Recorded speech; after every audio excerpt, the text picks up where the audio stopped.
பலப்படுத்த, இன்னும் அந்த மகிழ்ச்சியை நம்ம புரிந்து கொள்ளத்தக்கதாக தேவன் நமக்கு உதவி செய்வாங்க. அங்கிள் ஓட்டியும்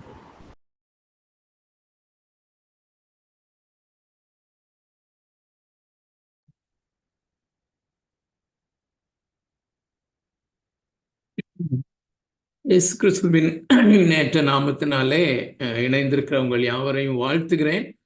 ஸோ இந்த நாளிலும் நாம் இவ்விதமாக இணையும்படி தேவனாகிய கர்த்தர் நமக்கு அருளின மகா பெரிய கிருபைக்காய் நான் ஆண்டவரை துதிக்கிறேன். அருமையான பாடலுக்காய் ஆண்டவரை துதிக்கிறேன். அதோடு இவ்விதமாய் நாம் தூர இடங்களிலிருந்து, வெவ்வேறு இடங்களிலிருந்து நாம் இணைகிறவர்களாக இருந்தாலும் நமக்குள்ளே ஒரு ஐக்கியத்தை ஃபீல் பண்ண முடிகிறது. உங்களுக்கும் அப்படி இருக்கும்னு நினைக்கிறேன். நானும் உங்களோடு இணைந்து நாம் ஆவிக்குரிய ஒரு ஐக்கியத்தை கொண்டாடுவதை போலதான் நான் வாரந்தோறும் நான் உணர்கிறேன். இந்த ஐக்கியத்திற்காக நான் ஆண்டவரை துதிக்கிறேன். கடந்த வாரம் சொன்னது போல இயேசுவை அதிகமாய் நேசிக்கிற, தேவனுடைய வார்த்தையை அதிகமாய் நேசிக்கிற, தேவனை நேசிக்கிற, பரிசுத்த ஆவியானவரை நேசிக்கிற, பரலோகத்தை நேசிக்கிற ஒரு சிறிய கூட்டமாக நாம் ஒருமித்து ஒரு மனதோடு அவருடைய வார்த்தையை தியானிப்பது எத்தனை பாக்கியம் உள்ளது. கர்த்தர் நமக்கு அவருக்கு சித்தமானால் நாம் நேரடியாக முகமுகமாய் தரிசித்து கண்டு நாம் பைபிள் ஸ்டடி பண்ணவும் ஆண்டவர் நமக்கு வாய்ப்புகளை ஏற்படுத்துவார் என்று நினைக்கிறேன். ஸோ இந்த நாளிலும் நாம் ரோமருக்கு எழுதின நிருபம் 7வது அதிகாரத்தினுடைய ஒரு இன்ட்ரோடக்ஷன்லேயே நம்ம நிற்கலாம். ஏன்னா இது மிகவும் முக்கியமானது என்று நான் கருதுகிறபடியினாலே. ஸோ 5வது அதிகாரத்திலே ஒரு சில புதிதாக இணைந்திருக்கிறபடியினாலே ஒரு சில முகவுரையாக சில காரியங்களையும் நான் ஒவ்வொரு வாரமும் சேர்த்து கொள்ளுகிறேன். அருமையான தேவனுடைய பிள்ளைகளே, நாம் ஏன் அல்லது எதற்காக இந்த ரோமருக்கு எழுதின நிருபத்தை நாம் படிக்க வேண்டும், முறையாக நாம் 1வது அதிகாரத்திலிருந்து தொடர்ந்தேர்ச்சியாக ஏன் கற்றுக்கொள்ள வேண்டும் என்பதை கடந்த வாரத்திலையும் நம்ம பார்த்தோம். இந்த வாரத்திலையும் ஒரு சில காரியங்களை பார்க்கலாம். அருமையான தேவனுடைய பிள்ளைகளே, ஒரு மிக முக்கியமான ஒரு தகவலை அல்லது மிக முக்கியமான ஒரு காரியத்தை இந்த நிருபத்திலே நிச்சயமாக நீங்கள் அப்சர்வ் பண்ணியிருப்பீர்கள். நாமும் தொடக்க நாட்களிலே அல்லது சப்சிக்வெண்டா இதை குறித்து அதிகமாய் பேசியிருப்போம். இந்த ரோமருக்கு எழுதின நிருபம் சுவிசேஷம் என்பதை நாம் அறிந்திருக்கிறோம். அல்லது இந்த முழு வேதாகமத்திலே இந்த புதிய ஏற்பாட்டின் காலத்திலே இந்த நாட்களிலே வாழ்கிற நமக்கு ரட்சிப்பு உண்டாவதற்கு மிக தெளிவான ஒரு சுவிசேஷத்தினுடைய நரேஷன் இந்த ரோமருக்கு எழுதின நிருபத்திலே மாத்திரம்தான் இருக்கிறது என்பதையும், அப்போஸ்தலனாகிய பவுலுக்கு தேவனாகிய கர்த்தர் ஒரு விசேஷித்த வெளிப்பாடாக இதை கொடுத்திருக்கிறார் என்பதையும் நாம் அறிந்திருக்கிறோம். ஸோ இந்த சுவிசேஷம் இப்போ நம்ம பார்க்கிறோம். இந்த முழு வேதாகமத்திலே ஆதியாகமம் தொடங்கி தேவனுடைய ரட்சிப்பின் திட்டம் ப்ராக்ரெசிவாக வந்து கொண்டே இருக்கிறது. அல்லது இந்த முழு வேதாகமத்திலே ஒவ்வொரு புஸ்தகத்தினுடைய கருப்பொருளும் இரட்சகராகிய இயேசு கிறிஸ்து தான் என்பதையெல்லாம் நாம் அறிந்திருக்கிறோம். ஆனால் அது ஆதியாகமம் தொடங்கி ப்ராக்ரெசிவாக வந்து இந்த 4 சுவிசேஷங்களையும் தாண்டி, அப்போஸ்தலர் நடவடிக்கைகளை தாண்டி இந்த ரோமருக்கு எழுதின நிருபத்திலே வரும்போது அது மிக தெளிவான வெளிப்பாடாக அல்லது முழுமையடைந்த வெளிப்பாடாக ஒரு மனிதன் எவ்விதமாக ரட்சிக்கப்பட முடியும் என்ற சுவிசேஷத்தை நம்ம பார்க்கிறோம். ஸோ இப்படிப்பட்ட சுவிசேஷ புஸ்தகத்திலே தேவனுடைய அன்பை குறித்து எங்கே நாம் படிக்கிறோம், ஏன் இதை நான் சொல்லுகிறேன் என்றால், தேவனுடைய சுவிசேஷம், இயேசு கிறிஸ்துவை பற்றிய சுவிசேஷம் என்று சொல்லும் போது இந்த நாட்களிலே பொதுவாக மக்களுக்குள்ளே இருக்கிற காரியம், தேவனுடைய அன்பு இந்த சுவிசேஷத்திலே வெளிப்படுத்தப்படுகிறது. தேவனுடைய அன்பை நாம் அறிந்து கொள்கிறோம், இயேசு கிறிஸ்துவனுடைய அன்பை நாம் அறிந்து கொள்கிறோம் என்று.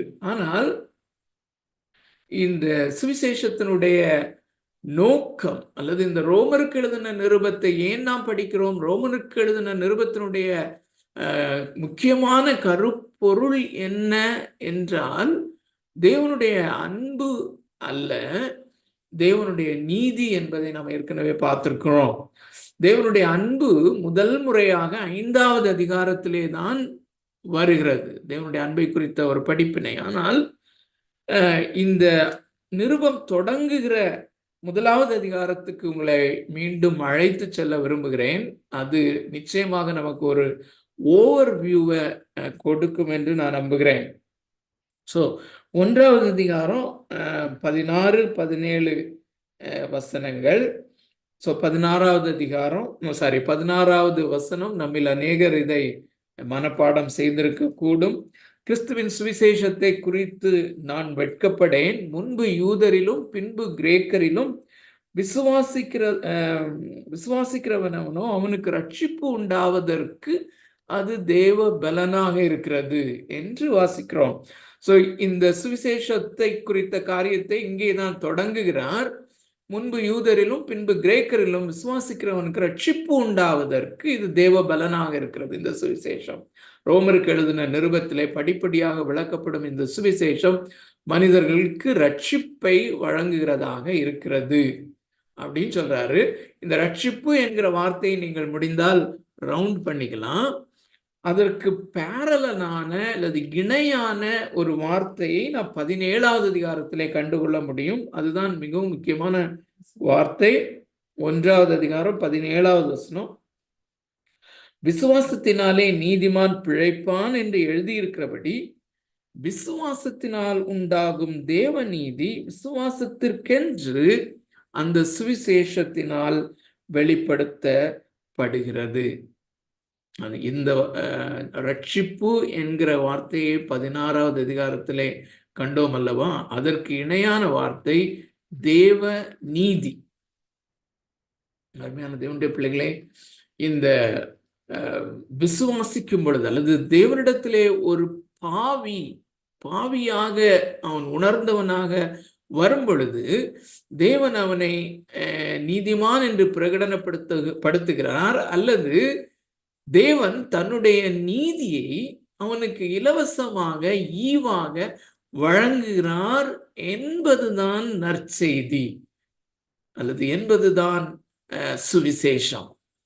ஸோ இந்த ரோமருக்கு எழுதின நிருபத்தை நாம் கருத்தாய் பரிசுத்த ஆவியானோருடைய துணையோடு நாம் படிக்கும் பொழுது தேவ நீதியை இலவசமாய் பெற்றுக்கொள்கிறோம், அல்லது ஏற்கனவே தேவ நீதியை பெற்றுக்கொண்டவர்கள் அதை விரிவாக அந்த முறைமையை கற்றுக்கொண்டு வாரந்தோறும் அல்லது நாள்தோறும் அவரை செலிப்ரேட் பண்ண, அவருடைய கிருபையை நாம் புகழ்ந்து பாட, நம்மை ரட்சித்த நமக்கு நம்ம பாடினது போல ஜோதி தோன்றும் ஒரு தேசத்தையும் ஒரு மகா பெரிய ஒரு சுதந்திரத்தையும் இந்த சுவிசேஷத்தினாலே அருளி செய்த அந்த தேவனாகிய கர்த்தருடைய ரட்சிப்பை, அதாவது அவர் எனக்கு அருளி இருக்கிற நீதியை நான் நினைத்து அவரை நான் கொண்டாடுகிறேன். So this is a kind of worship. இது ஒரு பைபிள் ஸ்டடியாக இருந்தாலும் இதிலே நாம் கருத்தாய் நாம் இதில் ஈடுபடும் போது நாம் அவரை ஆராதிக்கிறோம், அவருடைய ரட்சிப்புக்காய் நாம் அவரை துதிக்கிறோம். ஸோ இந்த தேவ நீதியை நாம் எப்படி பெற்றுக்கொள்கிறோம் என்கிறதை சொல்லும் பொழுது, அருமையான தேவனுடைய பிள்ளைகளை, இந்த 7வது அதிகாரத்திலே நாம் நியாயப்பிரமாணத்தை கற்றுக்கொள்கிறோம் என்பதை நாம் அறிந்திருக்கிறோம். இந்த நியாயப்பிரமாணம் என்றால் என்ன? இந்த நியாயப்பிரமாணம் என்பது அல்லது தேவனுடைய பிரமாணம் என்பது தேவனுடைய நீதியினுடைய வெளிப்பாடு, God's expression of his own righteousness.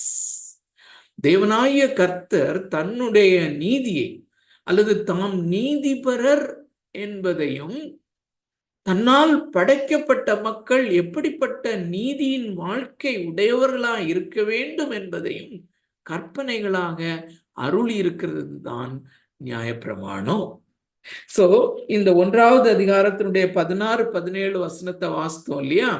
அதை தொடர்ந்து 18 முதற்கொண்டு, அதாவது நல்லா கவனிங்க, 1வது அதிகாரம் 18வது வசனம் தொடங்கி 3வது அதிகாரம் 20வது வசனம் வரையிலும் உள்ள இந்த பெரிய வேத பகுதியிலே 3 கருப்பொருள்கள் அடங்கி இருக்கிறது. இவைகளை சொன்னால் நிச்சயமாக நீங்க புதிதாக வந்தவர்களும் நிச்சயமாக அதை பெற்றுக்கொண்டு அதுக்கு பிறகு அவங்க அந்த கண்ணோட்டத்தில் படிக்கும்போது மிக தெளிவாய் ரோமருக்கு எழுதின நிருபத்தை புரிந்து கொண்டு நாம் தொடர்ந்து இணைந்து ஜேர்னி பண்ணுவதற்கு வசதியாக இருக்கும். ஸோ 1வது அதிகாரம் 16, 17 இந்த ரட்சிப்பு ஆகிய தேவ நீதி தான் நமக்கு சுவிசேஷனால் உண்டாகிறது என்று சொல்லுகிறார். அதை தொடர்ந்து வருகிற 3 கருப்பொருள்கள், ஒன்று தேவனுடைய நீதி. தேவனுடைய நீதி அவருடைய நியாயப்பிரமாணத்திலே வெளிப்படுகிற காரியம், அல்லது தேவனுடைய நீதி அந்த அவருடைய அந்த நியாயப்பிரமாணங்களின் மூலமாய் வெளிப்படுத்தப்படுதல். தேவனுடைய நீதி. தேவனுடைய நீதிக்கு முன்பதாக மனுஷனுடைய பாவம் அல்லது மனுஷனுடைய பாவத்தின் தன்மை அல்லது அவனுடைய பாவத்தினுடைய அகோரத்தன்மை, அதை தான் நாம் டெக்னிக்கலாக டோட்டல் டிப்ராவிட்டி ஆஃப் மேன், மனிதனுடைய முழுமையாய் சீரழிந்த ஆவிக்குரிய நிலைமை, அவனுடைய பாவ நிலைமை. சோ தேவனுடைய நீதி அது அல்லது தேவனுடைய நியாயப்பிரமாணம், அல்லது 2வது மனிதனுடைய பாவத்தினுடைய அகோரத்தன்மை, 3வது ஆகையினாலே தேவ நீதிக்கு முன்பதாக, தேவனுக்கு முன்பதாக மனிதன் குற்றம் சாட்டப்பட்டவனாக, வாய் திறக்க இயலாதவனாக, எந்த விதத்திலும் தன்னை நியாயப்படுத்திக் கொள்ள இயலாதவனாக, அவருடைய ஆக்கினை தீர்ப்புக்கு உட்பட்டவனாக இருக்கிறான். சோ 3 வார்த்தையிலே நாம் அடக்குவோமே ஆனால் தேவ நீதி, தேவனுடைய நீதி, தேவனுடைய நீதி, 2வது மனிதனுடைய பாவம், 3வது மனிதனுடைய ஆக்கினை தீர்ப்பு. ஆக்கினை தீர்ப்பு என்று சொல்லும்போது நியாய தீர்ப்பு is equal to condemnation, condemned state. இதை நான் 3 அதிகாரங்களிலே சொல்லுகிறார். ஸோ 3வது அதிகாரம் 19 வரைக்கும் அப்படின்னு சொன்னேன். இப்போ 20வது வசனம் நமக்கு இந்த 7வது அதிகாரத்தை கற்றுக்கொள்வதற்கு மிக முக்கியம். நியாயப்பிரமாணத்தையும் பாவத்தையும் குறித்து 7வது அதிகாரத்திலே பேசுகிறார் என்று நாம் அறிந்தோம். இப்போ 20வது வசனத்துல, அதாவது 3வது அதிகாரம் 20வது வசனத்துக்கு வாங்க. இந்த 3வது அதிகாரம் 9வது வசனத்திலிருந்து 18 வரையிலும் இந்த யூதர், கிரேக்கர் என்று உலகத்திலே வாழும் எல்லாரும் பயங்கரமான அகோரமான பாவத்தின் பிடியிலே இருக்கிறார்கள் என்பதை வர்ணித்து விட்டு 20வது வசனத்தை பேசுகிறார். பாருங்க, இப்படி இருக்க பாவத்தை அறிகிற அறிவு நியாயப்பிரமாணத்தினால் வருகிறபடியால் எந்த மனுஷனும் நியாயப்பிரமாணத்தின் கிரியைகளினாலே தேவனுக்கு முன்பதாக நீதிமான் ஆக்கப்படுவதில்லை.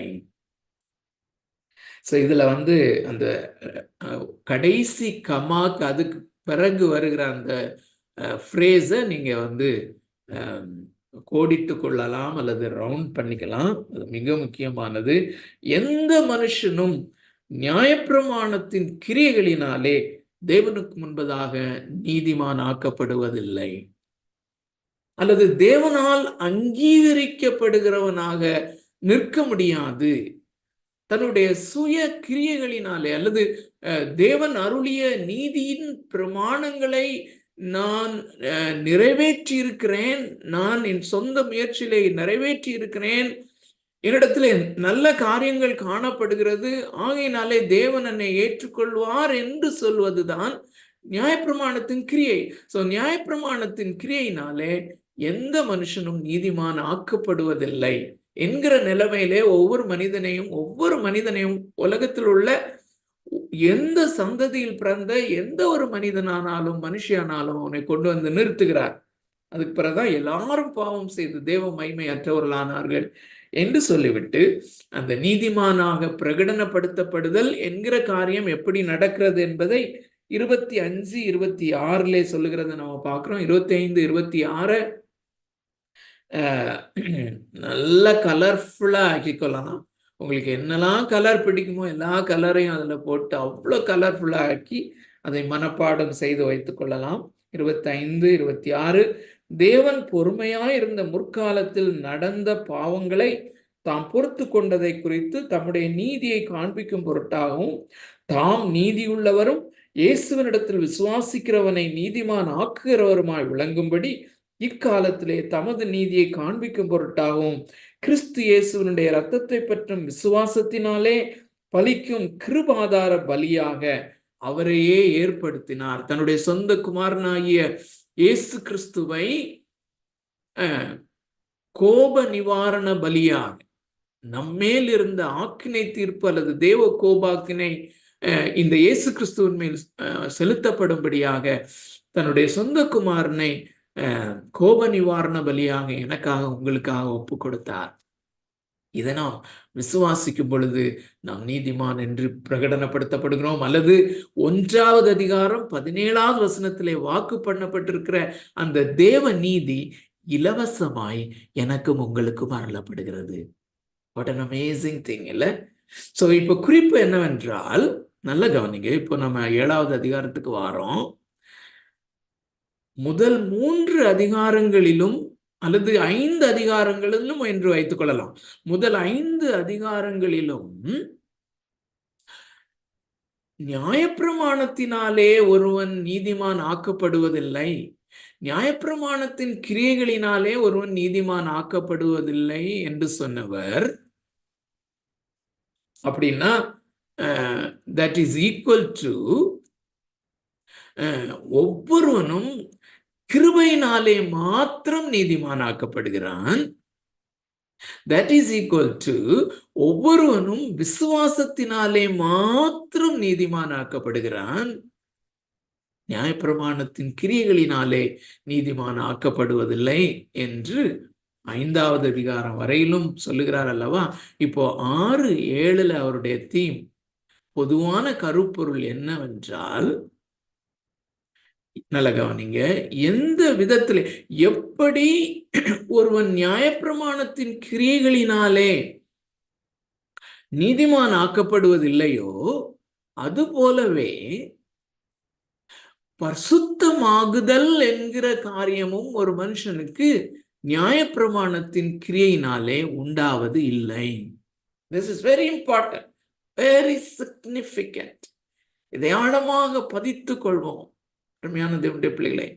ஏனென்றால் இன்று பொதுவாக 99% கிறிஸ்தவ விசுவாசிகளுடைய எண்ணம் என்னவென்றால், சரி, கிருபையினாலே விசுவாசத்தை கொண்டு ரட்சிக்கப்பட்டோம், சரி, ஆனால் அதன் பின்பு நான் என்னுடைய முயற்சியினாலே அல்லது நான் என்னுடைய ரட்சிப்பை நான் காத்து கொள்ள வேண்டும், நான் பரிசுத்தமாய் வாழ வேண்டும் என்கிற அந்த மோடுக்கு போயிட்டாங்க. அது தேவனால் அங்கீகரிக்கப்படுகிற ஒரு பரிசுத்தமாகுதல் அல்ல. அந்த ஒரு தவறை தான் இந்த கலாத்திய விசுவாசிகள் செய்தார்கள். அவர்கள் விசுவாசத்தினால ரட்சிக்கப்பட்டார்கள், கிருபையை கொண்டு ரட்சிக்கப்பட்டார்கள்.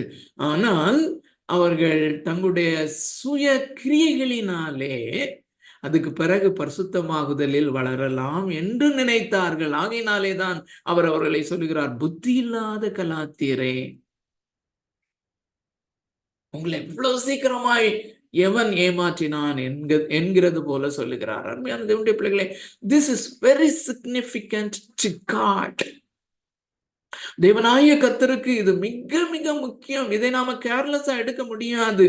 நான் எப்படினாலும் பரிசுத்தமா ஆகணும் அதானே அப்படின்னு சொல்லி நினைப்போமே, ஆனால் நாம் பெரிய தவறு செய்கிறோம். நாம் நியாயப்பிரமாணத்துக்கு உட்பட்டவர்களாக நான் இதை செய்யல ஜெபம் பண்றேன், நான் வேதத்தை ஒழுங்காக படிக்கிறேன், நான் ஒழுங்காக ஆராதனைக்கு செல்லுகிறேன் என்கிற அந்த ஒரு செக்லிஸ்டை வைத்து என்னை நானே பரிசுத்தம் பண்ணுகிறவனாக நான் மாறிவிடுவேன். அப்படியானால் நியாயப்பிரமாணத்திற்கு உட்பட்டவனாக நான் என்னை மாற்றுகிறேன் என்ற அர்த்தம். இந்த நியாயப்பிரமாணத்துக்கு உட்படுதல் என்பதை நாம் மிக மிக தெளிவாக அறிந்து கொள்ள வேண்டும். அருமையான தேவனுடைய பிள்ளைகளே, இந்த நியாயப்பிரமாணத்திற்கு உட்படுதல் என்றால் என்ன? நிறைய சொல்லியிருக்கிறோம். இன்னொரு ஆங்கிள் நான் சொல்றேன். ஒருவேளை நீங்கள் ஒரு கம்பெனியில வேலையில சேர்வீர்களே என்றால், அந்த கம்பெனியில உங்களுக்கு வேலையை கொடுத்து கொண்டு அந்த பாஸ் உங்க பக்கத்திலே நிக்கிறாருன்னு வச்சுக்கோங்க. காலையில நீங்க வேலை ஆரம்பிச்சதுல இருந்து சாயங்காலம் நீங்க வேலையை முடிக்கிறது வரைக்கும் உங்க பாஸ் பக்கத்திலே நின்று நெகட்டிவ் ஆட்டிடியூட்ல, நீ இப்படி செய்யாத, இப்படி செய் முட்டாள, இப்படி செய்யாத, ஒரு முட்டாள்தனமா நீ வேலை செய்யறியே, இந்த மாதிரி சொல்லிட்டே இருக்கிறாருன்னு வச்சுக்கோங்க.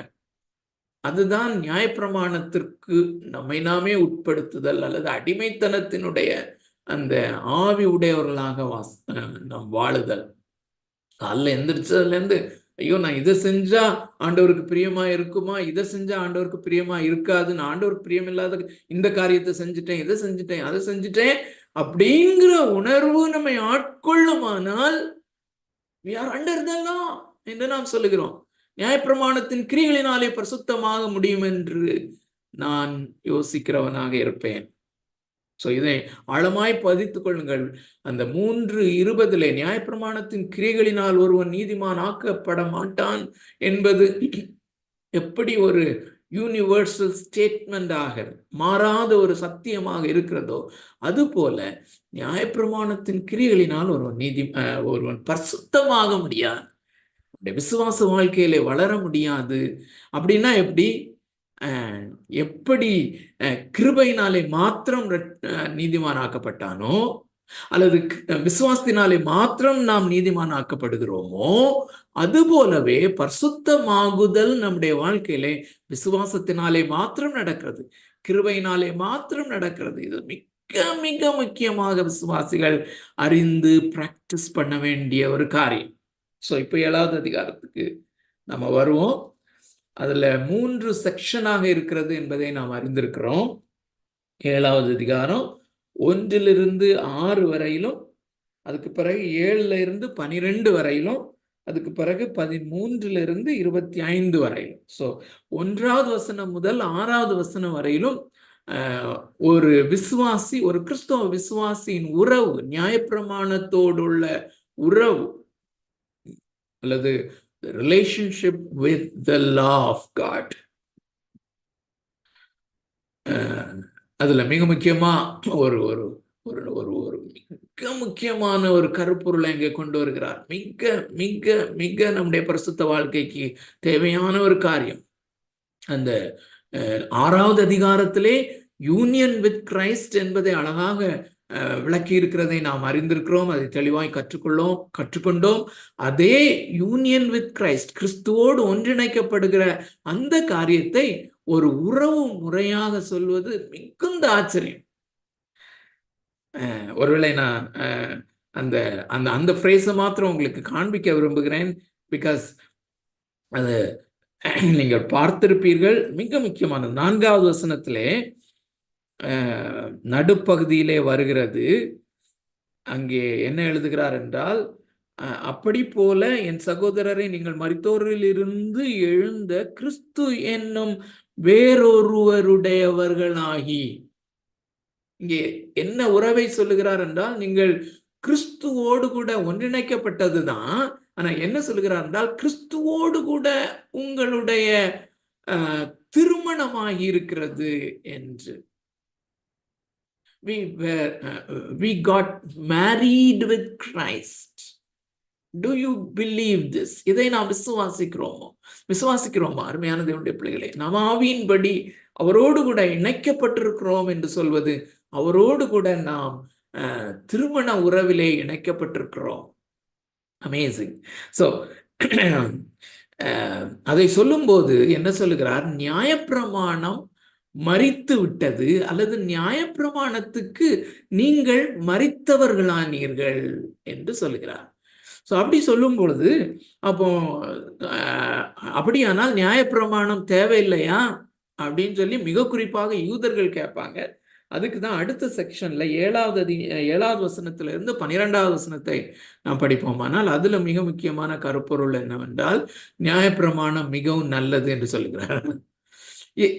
ஆகையினாலே தான் அருமையானவர்களே, இந்த அப்போஸ்தலனாகிய பவுலின் மூலமாக தேவனாகிய கர்த்தர் எழுதி கொடுத்த நிருபத்தை மிக உன்னிப்பாய் நாம் கவனிக்க வேண்டியதும், மிக உன்னிப்பாய் மிக கருத்தூன்றி அதை படிப்பது மிக முக்கியம்.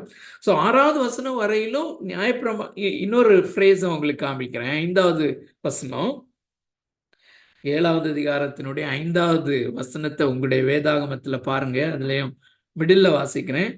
நியாயப்பிரமாணத்தினாலே தோன்றிய பாவ இச்சைகள் அப்படின்னு சொல்றாரு. அப்படின்னா அது ஒரு யூதனை எவ்வளவு கோபப்படுத்தும்னு சொல்லி பாருங்க. சோ அப்படி சொன்னவர் அடுத்த பகுதியிலே வரும்போது இந்த அடுத்த பேசேஜ்ல 12வது வசனத்தை பாருங்க. 7வது அதிகாரம் 12வது வசனம். ஆகையால் நியாயப்பிரமாணம் பரிசுத்தம் உள்ளதுதான், கற்பனையும் பரிசுத்தமாயும் நீதியாயும் நன்மையாயும் இருக்கிறது என்று நியாயப்பிரமாணத்தை புகழுகிறத பார்க்கிறோம். அதன் பின்பு 13 முதல் 25 வரையிலும் உள்ள அந்த வேத பகுதியிலே இது பிராக்டிக்கலாக எப்படி ஒர்க் அவுட் ஆகிறது என்பதை எழுதுகிறார். ஸோ வருகிற நாட்களிலே நம்ம பார்ப்போம். இன்றைக்கு நாம 7வது அதிகாரத்துக்குள்ள நம்ம போக மாட்டோம். பட் அருமையான தேவனுடைய பிள்ளைகளே, இந்த மிக குறிப்பாக இந்த அதிகாரத்திலே நாம் நியாயப்பிரமாணத்திற்கு உட்பட்டவர்கள் அல்ல என்பதை நாம் தெளிவாக அறிந்திருக்கிறோம். எங்க இருந்து அறிந்திருக்கிறோம்? 6வது அதிகாரம் 14வது வசனம் மிக தெளிவான ஒரு விளக்கத்தை நமக்கு கொடுக்கிறது. நாம் நியாயப்பிரமாணத்திற்கு உட்பட்டவர்கள் அல்ல, கிருபைக்குட்பட்டவர்களாக இருக்கிறோம் என்பதை நாம் தெளிவாக அறிந்திருக்கிறோம்.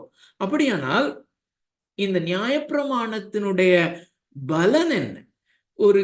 நல்ல கவனிங்க, ஒரு கிறிஸ்தவ விசுவாசி பரிசுத்தமாகுதலில் வளருவதற்கு இந்த நியாயப்பிரமாணம் அவனுக்கு எப்படி உதவிகரமாக இருக்கிறது என்பதை தான் இந்த 7வது அதிகாரத்திலே நாம் கற்றுக்கொள்ள இருக்கிறோம். Amazing passage. ஆகையினாலே தவறாமல் நீங்கள் கலந்து கொள்ள நீங்களும் வீட்டில் இதை திரும்பவும் கருத்தூண்டி படிக்கவும் கர்த்தர் தாமே உங்களுக்கு உதவி செய்வாராக, நம்ம யாவருக்கும் உதவி செய்வாராக. அருமையான தேவனுடைய பிள்ளைகளே, இந்த பைபிள் ஸ்டடிக்காக நான் ஆண்டவரை துதிக்கிறேன். கோர் குரூப்ல இருக்கிறவங்களுக்காக, உங்கள் யாவருக்காகவும் நான் நன்றியுள்ளவனாக இருக்கிறேன். ஏனென்றால் நான் உங்களோடு சேர்ந்துதான் நானும் கற்றுக்கொள்கிறேன் என்பதை நான் அடிக்கடி சொல்லுகிறேன். மிக குறிப்பாக இந்த 7வது அதிகாரத்தை நான் கற்றுக்கொள்ள முற்படும் போது இப்போதான் முதல் முறையாக நான் இந்த நியாயப்பிரமாணத்தினுடைய அந்த ப்ரெஷியஸ்னஸ், விலையேற பெற்ற தன்மை, இந்த சுவிசேஷத்தை, தேவன் நமக்கு அருளியிருக்கிற இந்த ரட்சிப்பினுடைய மேன்மையையும் மகிமையையும் மகத்துவத்தையும் இன்னும் என்ஹான்ஸ்டாக உணர்வதற்கு எனக்கு உதவி செய்தது இந்த நியாயப்பிரமாணத்தோடு உள்ள தொடர்பை புதிதான முறையிலே நான் கற்றுக்கொண்டு வருகிறேன். ஆச்சரியமா இருக்கு. ஸோ இப்போதான் நான் யோசிக்கிறேன், 2வது அதிகாரத்தை இப்போதான் நம்ம பண்றதுக்கு ரெடியா இருக்கிறோம் அப்படின்னு சொல்லி. 2வது அதிகாரத்துல நாம எப்படிதான் நம்ம பண்ணணும்னு தெரியல, நான் என்னெல்லாம் சொன்னேன்னு.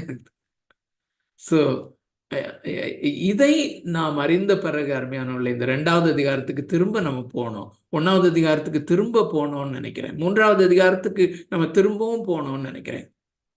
போகலாம், அது ஒரு கடினமான காரியம் இல்லை. அருமையான தேவனுடைய பிள்ளைகளே, இந்த பைபிள் ஸ்டடியை குறித்த இன்னொரு நோக்கம், என்னுடைய இருதயத்தை ஆழமாக பாதிக்கிற ஒரு காரியத்தை நீங்கள் அறிந்திருக்கிறீர்கள். என்னவென்றால், உங்களை நான் கன்சிடர் பண்ணுகிறது த ஃபியூச்சர் ஜெனரேஷன், அல்லது மற்றவர்களுக்கு போதிக்கிற அல்லது மற்றவர்களுக்கு பிரசங்கிக்கிற ஒரு கூட்டம் என்றுதான் நான் பார்க்கிறேன். சுத்தமான இந்த சுவிசேஷம் நம்முடைய திருச்சபைகளிலே இல்லாமல் போன இந்த காலத்திலே, அருமையான தேவனுடைய பிள்ளைகளே, இன்று ஒரு தேவனுடைய மனுஷனுடைய செய்தியிலே அவர் தெளிவாக சொன்னார், காலாகாலம் இந்த 2000 ஆண்டு, கிட்டத்தட்ட 2000 ஆண்டுகளாக இந்த புதிய ஏற்பாட்டு யுகத்திலே பிசாசானவனுடைய மிக முக்கியமான நோக்கம், அல்லது பிசாசானவன் மிக முக்கியமாய் திருச்சபையை தாக்குகிற காரியம் என்னவென்றால், அல்லது எந்த விதத்திலே அவன் தாக்குகிறான் என்றால்,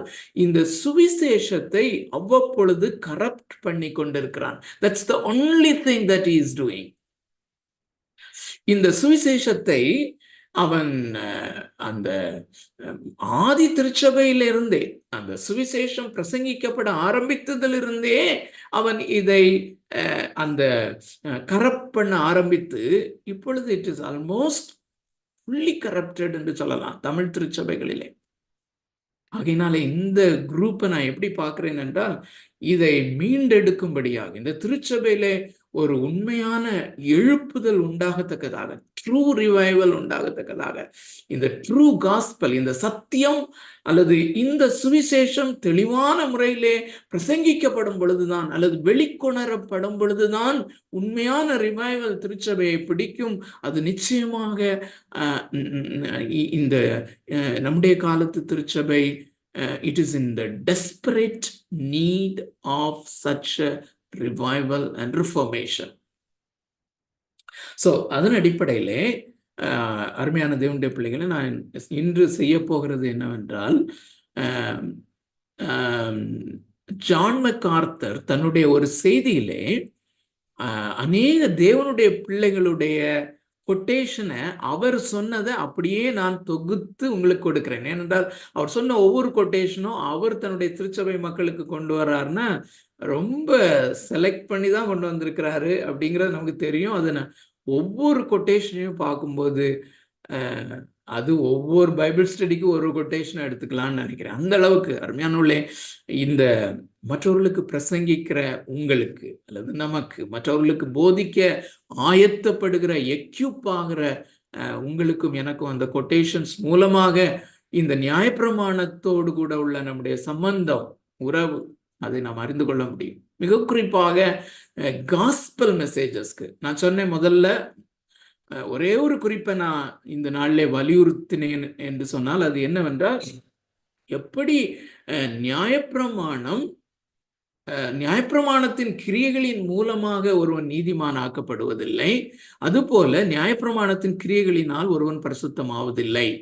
ஆனால் இந்த ரெண்டுக்குமே, நீதிமான் ஆக்கப்படுதலுக்கும் அல்லது ரட்சிப்புக்கும் பரிசுத்தமாகுதலுக்கும், இந்த ரெண்டு ப்ராசஸ்க்கும் நியாயப்பிரமாணம் மிக மிக மிக மிக மிக மிக அவசியம்.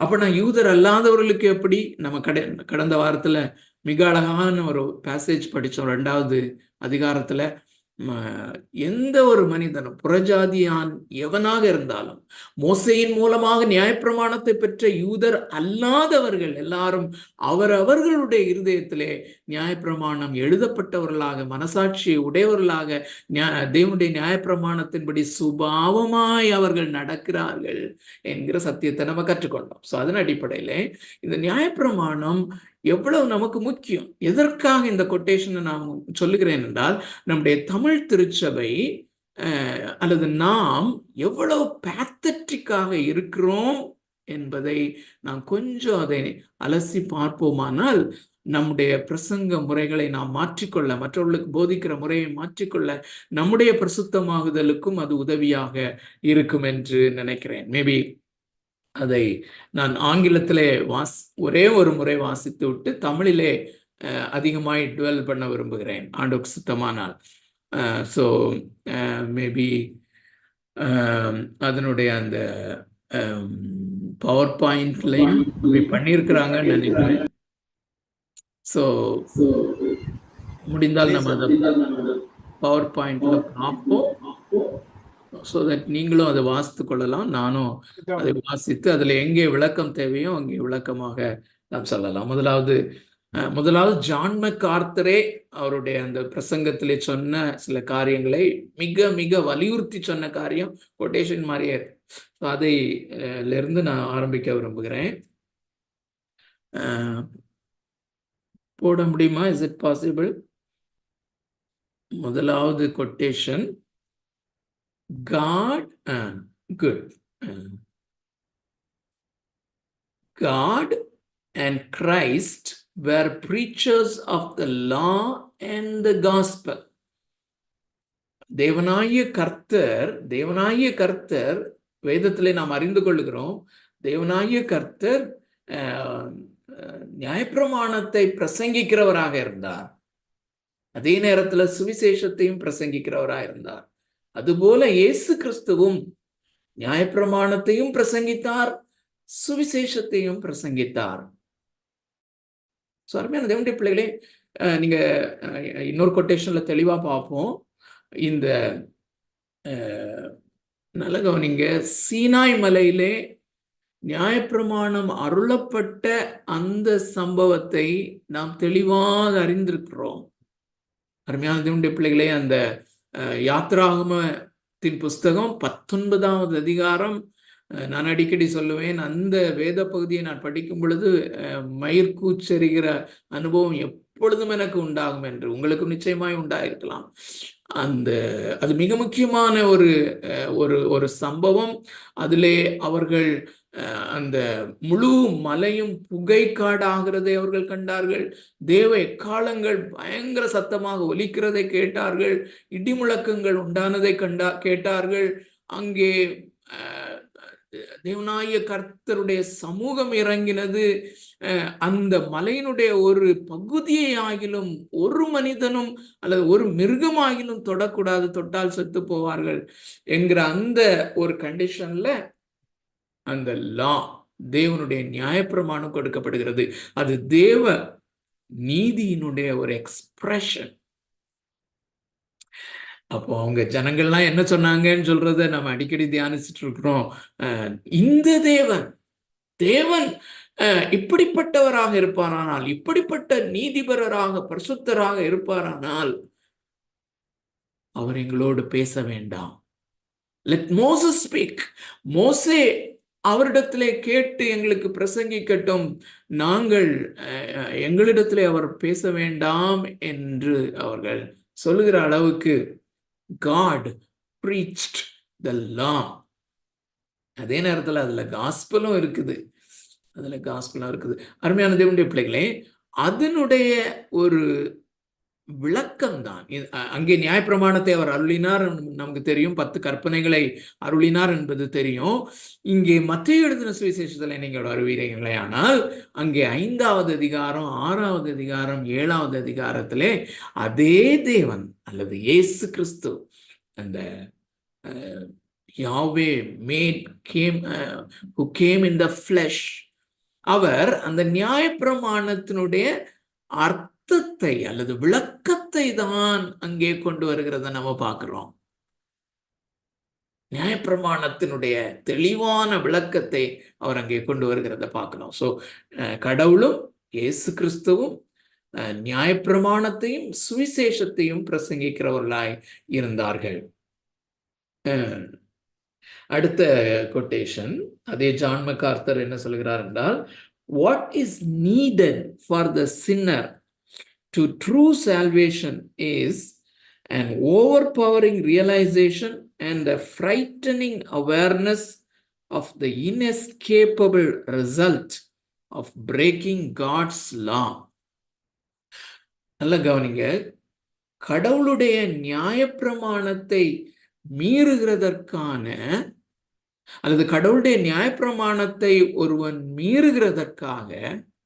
மீறினதற்காக தப்பித்து கொள்ள இயலாத விளைவை குறித்த மிக அதிகமான உணர்வும் பீதி அடைய செய்யும் விழிப்புணர்வுமே ஒரு பாவி உண்மையான ரட்சிப்படைய தேவையா இருக்கிறது. ஒரு பாவி ரட்சிப்படைய வேண்டுமானால் அவன் கடவுளுடைய நியாயப்பிரமாணத்தை மீறுவதனால தேவனுடைய கோபாக்கினைக்கு தப்பித்து கொள்ள இயலாத ஒரு ஒரு நிலைமைக்குள்ளாக அவன் ஆகிறான். அதாவது தேவனுடைய நியாயப்பிரமாணத்தை மீறுவதற்கான விளைவு இருக்கிறது அல்லவா, அது தேவனுடைய கோபாக்கினையிலிருந்து தப்பித்துக் கொள்ள இயலாத ஒரு நிலைமை. இதை குறித்த மிக அதிகமான உணர்வு ஒரு மனுஷனுக்கு தேவை. எப்படிப்பட்ட உணர்வு? பீதி அடைய செய்யும் ஒரு விழிப்புணர்வு இந்த நியாயப்பிரமாணத்தினால் அவனுக்கு உண்டாக வேண்டும். அது நிமித்தமாதான் ஒரு பாவி உண்மையான ரட்சிப்படைய முடியும் என்று சொல்கிறார். இப்போ இதை நீங்க பார்க்கும்போது நம்முடைய திருச்சபைகளை அல்லது நம்முடைய திருச்சபையின் நிலைமைகளை அல்லது தமிழ் கிறிஸ்தவத்தினுடைய நிலைமையை நீங்க யோசித்து பாருங்க. சமீபத்திலே நான் திரும்ப திரும்ப கேள்விப்படுகிற ஒரு காரியம், இங்கே சில சிஎஸ்ஐ சர்ச்சஸ்ல, எல்லா சிஎஸ்ஐ சர்ச்சஸ்லயும் அப்படிதான் இருக்கும்னு நினைக்கிறேன், பாவி என்று அல்லது பாவம் என்கிற காரியத்தை பிரசங்கிக்காதிருங்கள் என்று சொல்லுகிறார்கள். அவர்கள் என்ன சொல்லுகிறார்கள்? சிஎஸ்ஐ திருச்சபை விசுவாசிகளாக நாம் ரட்சிக்கப்பட்டிருக்கிறோம், நம்முடைய பாவங்களை இயேசு மன்னித்திருக்கிறார், ஆகையினாலே நாங்கள் பாவிகள் அல்ல, நீதிமான்கள். சோ பாவிகள் என்று பிரசங்கிக்காதிருங்கள் என்று. அருமையான தேவனுடைய பிள்ளைகளே, எவ்வளவு பயங்கரமான ஒரு கூற்று என்று பாருங்கள். ஆகையினாலே தான் நியாயப்பிரமாணம் ஒரு அலைவாக கொண்டு வரப்பட வேண்டியதும், இதுல நல்ல ஒரு வார்த்தை தமிழ்ல பீதி அடைய செய்யும் ஒரு விழிப்புணர்வை இந்த நியாயப்பிரமாணம் நமக்கு உண்டாக்க வேண்டும். தேவனுடைய நீதியை குறித்த அல்லது தேவனுடைய நீதிக்கு முன்பதாக நான் எப்படிப்பட்ட மனிதனாக இருக்கிறேன், அவருடைய நியாயப்பிரமாணங்களை மீறினவனாக நான் எப்படிப்பட்ட மனிதனாக நிற்கிறேன் என்பது தெரியாத பட்சத்திலே அவன் இயேசு கிறிஸ்துவிடத்துல வர முடியாது என்று சொல்லி. அடுத்தது அதே ஜான் மெக்கார்த்தர் சொல்கிற காரியம், do you want a divine order for evangelism? அவர் அதாவது இவாஞ்சலிசத்துக்கு அல்லது சுவிசேஷத்தை அறிவிப்பதற்கு, மற்றவர்களுக்கு ஊழியம் செய்கிறோம் என்று சொல்லுகிற நமக்கு ஊழியம் செய்வதற்கு அல்லது சுவிசேஷத்தை அறிவிப்பதற்கு அவர் ஒரு ஃபார்முலா கொடுக்கிறேன்னு சொல்றார். It goes like this. அதுல ஒரு ஃபர்ஸ்ட் ரூபி போட்டா நல்லா இருக்கும். லா ரிட்டன், எழுதப்பட்ட நியாயப்பிரமாணம், அதுக்கு பிறகு personified in Christ. இந்த நியாயப்பிரமாணம் கிறிஸ்து என்கிற நபரிலே அது ஆளுமையாக்கப்படுகிறது, அல்லது கிறிஸ்துவே நியாயப்பிரமாணமாக இருக்கிறார். நியாயப்பிரமாணத்துக்கு முற்றிலும் கீழ்ப்படிந்தவராக, தேவனுக்கு 100% பிரியமானவராக இந்த இயேசுவை பார்த்தால் நியாயப்பிரமாணத்தை பார்க்கலாம், அல்லது தேவன் விரும்புகிற அல்லது தேவன் எதிர்பார்க்கிற ஒரு நீதியை இந்த இயேசு கிறிஸ்துவிலே பார்க்கலாம். சோ தேவனுடைய நியாயப்பிரமாணத்தின்படி நடவுங்கள் என்று சொல்வதை போலதான் சொல்வது இஸ் ஈக்குவல் டு இயேசு கிறிஸ்துவை போல வாழுங்கள், இயேசு கிறிஸ்துவை போல வாழுங்கள். இதுதான் மனிதரிடத்துல எதிர்பார்க்கப்படுகிற ஒரு தேவ நீதி. சோ இந்த ஃபார்முலா எப்படி வருதுன்னா, முதலாவது எழுதப்பட்ட நியாயப்பிரமாணம் சொல்லப்பட வேண்டும், இரண்டாவது அது கிறிஸ்துவிலே எப்படி பர்சானிஃபை பண்ணப்பட்டிருக்கிறது என்பதை சொல்ல வேண்டும். அது நிமித்தமாய் தான் பாவம் என்றால் என்ன என்று அறிந்து கொள்கிறோம். இந்த கிறிஸ்தவ திருச்சபைகளிலே அல்லது நமக்குமே எனக்கு ஒவ்வொரு நாளும் அந்த பாவத்தை குறித்த இன்சைட் அதிகமாகிக் கொண்டே இருக்க வேண்டும். பாவம் என்றால் என்ன என்பதை நேற்று நான் அறிந்ததை காட்டிலும் இன்று பாவம் என்றால் என்ன என்பதையும், அது என்னுடைய வாழ்க்கையில எப்படி பலன் செய்கிறது, அது பவர்ஃபுல்லா இருக்கிறது என்பதையும் நான் அதிகமாய் அறிந்தேனே, ஆனால் I'll be admiring the gospel more. நேற்றை காட்டிலும் இன்று நான் தேவனுடைய சுவிசேஷத்தை அதிகமாய் நான் அட்மையர் பண்ண முடியும், செலிப்ரேட் பண்ண முடியும், அதற்காக ஆண்டவருக்கு நன்றி செலுத்த முடியும், கண்ணீரோடு அவருடைய அந்த சுவிசேஷத்துக்காய் நான் நன்றி செலுத்த முடியும், கிறிஸ்துவுக்காய் நன்றி செலுத்த முடியும், சிலுவைக்காய் நன்றி செலுத்த முடியும். ஸோ sin, guilt, judgment அல்லது condemnation, fear and gospel. Fear, அதுக்கு பிறகுதான் gospel வருகிறது, கிறிஸ்து. தமிழ்ல வாசிக்கிறேன், தெளிவாக பாருங்க. கொஞ்சம் மெதுவாக போகலாம்.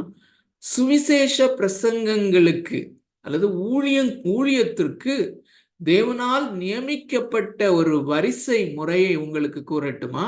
முதலாவது எழுதப்பட்ட நியாயப்பிரமாணம், இரண்டாவது கிறிஸ்துவிலே அது ஆளுமைப்படுத்தப்பட்டது, மூன்றாவது பாவத்தை குறித்த அறிவு, நான்காவது குற்றவாளி என்கிற உணர்வு, ஐந்தாவது அது நிமித்தமாய் தேவனுடைய நியாய தீர்ப்பு அல்லது ஆக்கினை தீர்ப்பு,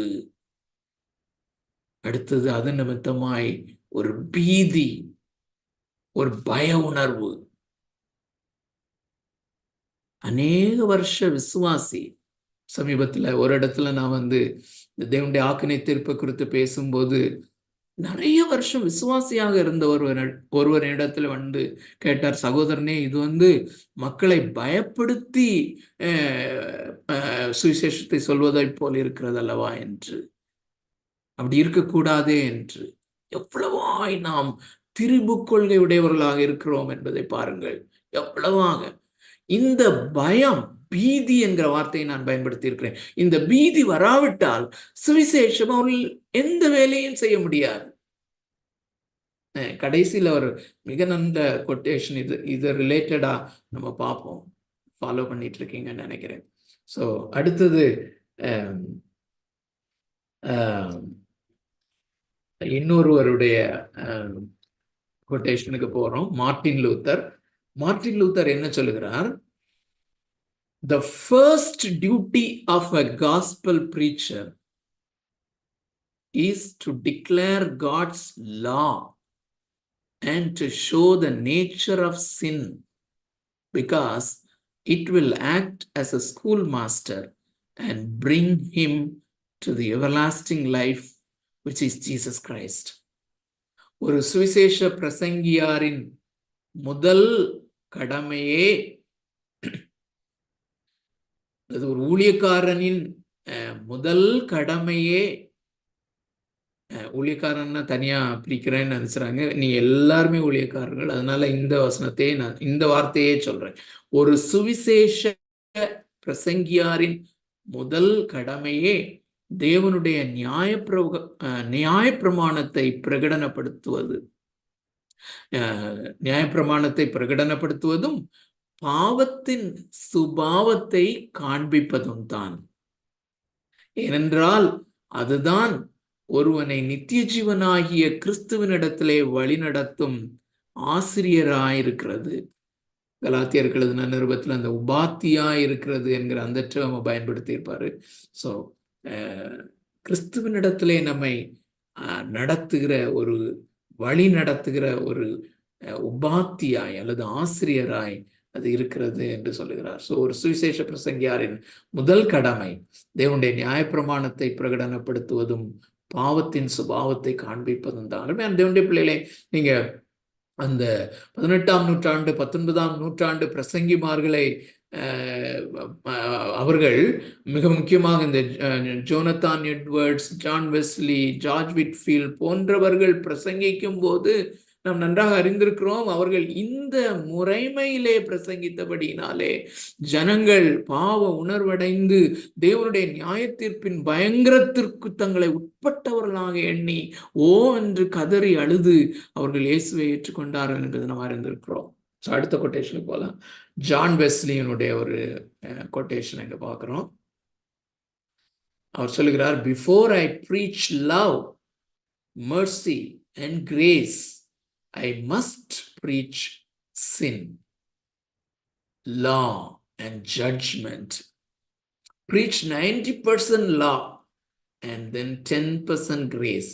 Amazing. அது பாருங்க, அன்பையும் இரக்கத்தையும் கிருபையையும் பிரசங்கிக்கும் முன் நான் பாவத்தையும் நியாயப்பிரமாணத்தையும் நியாய தீர்ப்பையும் அதாவது ஆக்கினை தீர்ப்பையும் பிரசங்கிக்க வேண்டும்.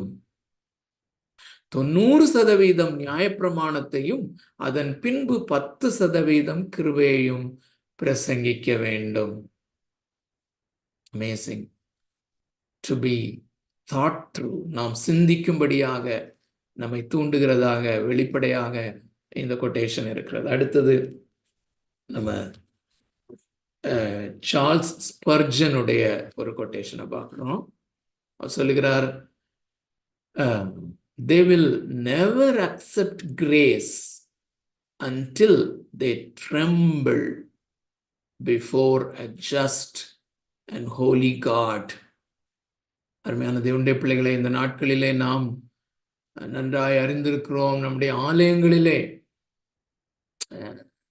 ஆலயங்களிலே மக்கள் வரும் பொழுது நாமும் அப்படிதான், நாமும் தேவனுடைய சமூகத்தை குறித்த உணர்வு, இங்கே தேவ சமூகம் இருக்கிறது, தேவனை ஆராதிக்க வந்திருக்கிறோம், அவர் மகா நீதிபரர், அவர் மகா பரிசுத்தர் என்கிற நடுக்கத்தோடு நாம் எத்தனை பேர் வருகிறோம், அல்லது நம்முடைய சபைகளிலே மக்கள் வருகிறார்கள். அந்த நடுக்கமே நம்மை இந்த சுவிசேஷத்தின் மேன்மையை, மகிமையை அறிய செய்கிற ஒரு காரியமாக இருக்கிறது. நீதியும் பரிசுத்தமும் உள்ள ஒரு தேவனுக்கு முன்பாக அவர்கள் நடுங்கும் வரையில் கிருபையை அவர்கள் ஏற்றுக்கொள்ள மாட்டார்கள். நீதியும் பரிசுத்தமும் உள்ள தேவனுக்கு முன்பதாக நடுக்கம் பிடிக்கிற வரையில் கிருபையை அவர்கள் ஏற்றுக்கொள்ள மாட்டார்கள் என்று செல்ஃப் எக்ஸ்பிளனேட்டரியா தான் இருக்குது. அடுத்து ஜான் விக்லிஃபுடைய ஒரு கொட்டேஷனை பார்ப்போம். உங்களில் அநேகர் அறிந்திருப்பீர்கள். சாரி,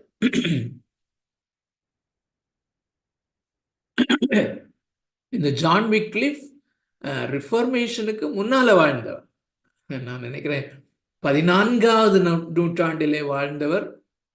முதல் முறையாக அந்த வெர்னாக்குலர்ல அல்லது ஆங்கில மொழியிலே இந்த வேதாகமத்தை மொழிபெயர்த்தவர்.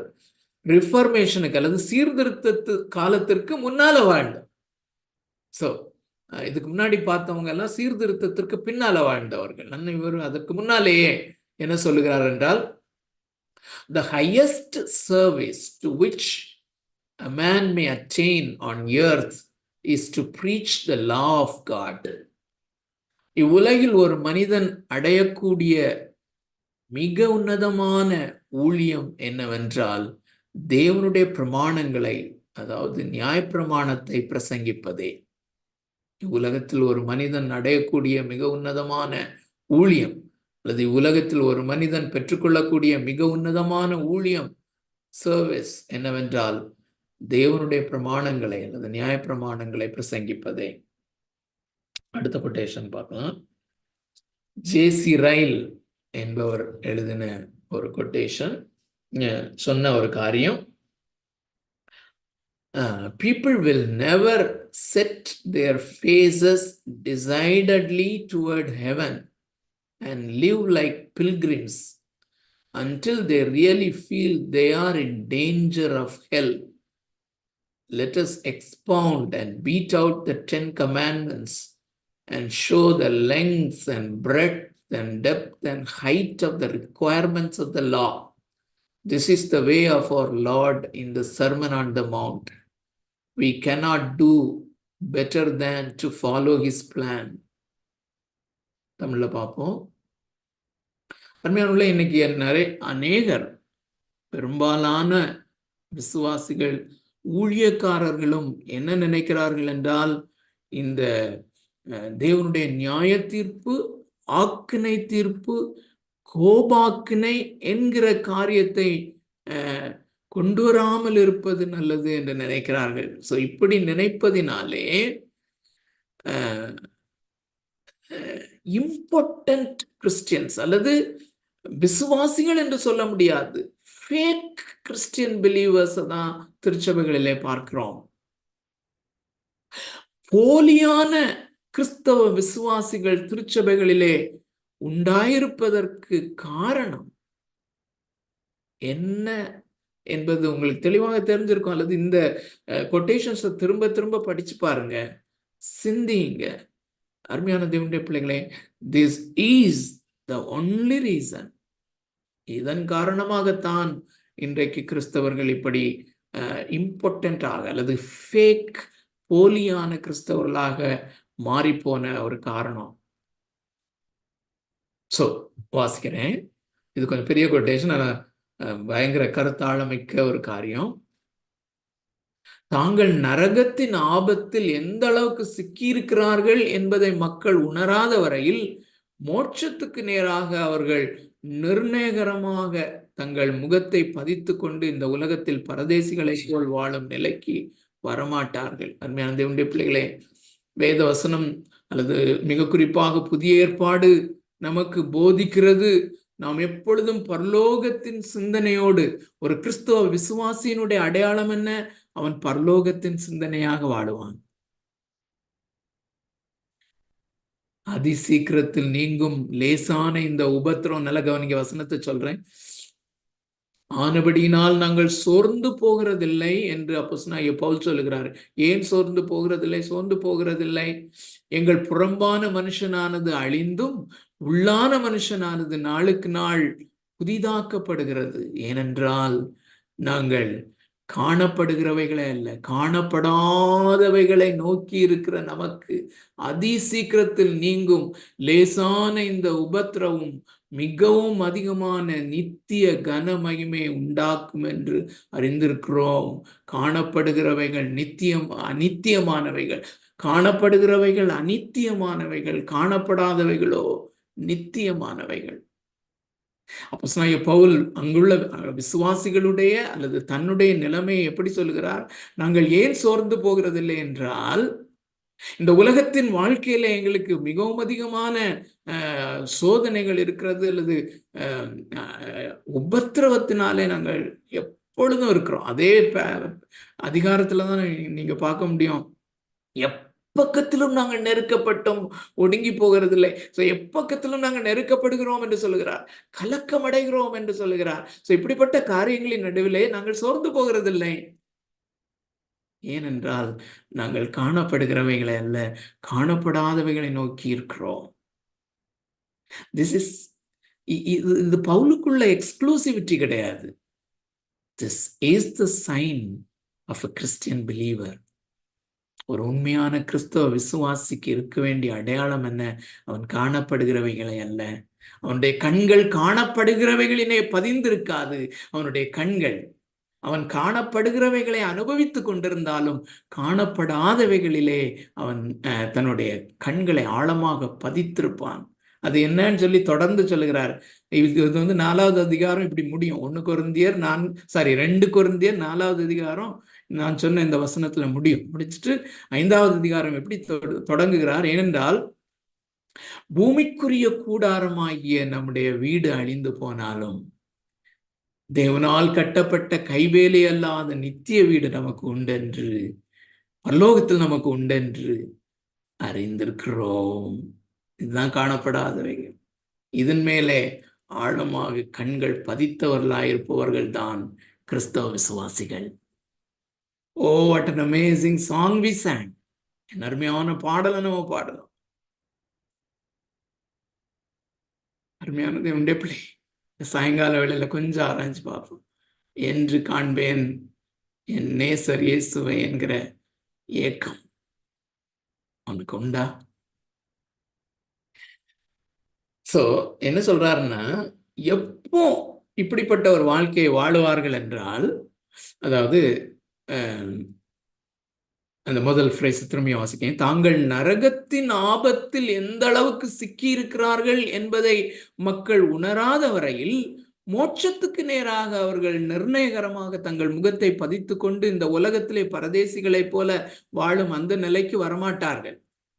ஏன் நாம அப்படி இல்லைன்னா, இந்த உலகத்துல நான் பரதேசியாக இருக்கிறேன், பரதேசியாக இருந்தா போதும் என்ற கைவேலை அல்லாத, தேவனால் கட்டப்பட்ட கைவேலை அல்லாத நித்திய வீடு அங்கே இருக்கிறது என்கிற அந்த உணர்விலே நான் ஏன் வாழ முடியவில்லை? நரகத்தினுடைய ஆபத்திலே நான் இருக்கிறேன் அல்லது இருந்தேன், எந்த அளவுக்கு அது கொடூரமானது என்பதை உணரல. எனவே நாம் 10 கட்டளைகளை அவர்களுக்கு விளக்கி, நியாயப்பிரமாணம் அவர்களிலே எதிர்பார்க்கிற நீதி, அதனுடைய நீளம், அகலம், ஆழம் மற்றும் உயரத்தை அவர்களுக்கு காண்பிப்போம். விசுவாசிகளுக்கு என்ன தேவையாம்? விசுவாசிகளுக்கு என்ன தேவை? அதாவது ஹெவன்லி மைண்டடா வாழ ஒரு விசுவாசி வாழ்கிறவனாக இருக்க வேண்டுமானால் அவனுக்கு இந்த 10 கட்டளைகள், அப்புறம் அது நிமித்தமாக, அதாவது தேவன் அவனிலே எதிர்பார்க்கிற நீதி, அது என்னது? இயேசு கிறிஸ்துடைய மலை பிரசங்கத்துல முக்கியமான ஒரு வசனம் உள்ள வருது இல்ல, உங்கள் பிதா பூரண சற்குணரா இருக்கிறது போல நீங்கள் பூரண சற்குணரா இருங்கள், என்னை போல ஆகுங்கள், என்னை போல இருங்கள் என்று சொல்கிறார். ஸோ அடுத்த சென்டென்ஸ் வாசிக்கிறேன். அதுல இதுவே மலை பிரசங்கத்தில் நாம் காணும் நமது ஆண்டவரின் வழிமுறை. அவருடைய திட்டத்தை பின்பற்றாமல் வேறொரு நலமான வழியையும் நாம் பின்பற்ற இயலாது. ஸோ இயேசு கிறிஸ்து இந்த முறைமையில்தான் பிரசங்கித்திருக்கிறார் என்பதை மலை பிரசங்கத்துல கூட நாம பார்க்க முடியும்னு சொல்றாரு. ஆனா அருமையான தேவனுடைய பிள்ளைகளே, சமீபத்துல ஒரு சகோதரத்துல போன்ல பேசும்போது அவர் தன்னுடைய காரியத்தை சொல்லல, பல கிறிஸ்தவ விசுவாசிகளுடைய ரிஃப்ளெக்ஷன் அவர் சொல்றாரு. இப்படி சொல்றாங்க அங்கிள், அண்ணன் அப்படின்னு சொல்லிட்டு. என்ன சொல்றாங்களா, இந்த பாவத்தை குறித்தும் இந்த ஆக்கினை தீர்ப்பு இந்த மாதிரி காரியங்களை பிரசங்கித்தா மக்கள் ஆண்டோடத்துல வரமாட்டாங்க, அதனால அவர் சுகமாக்குகிறவர் என்று நாம பிரசங்கிக்கணும். அவங்க வியாதியா இருக்கும்போது அவங்களுக்கு ஜெபித்து சுகமான பிறகு அவங்களுக்கு மெதுவா இதை சொல்லலாம்னு சொல்லி,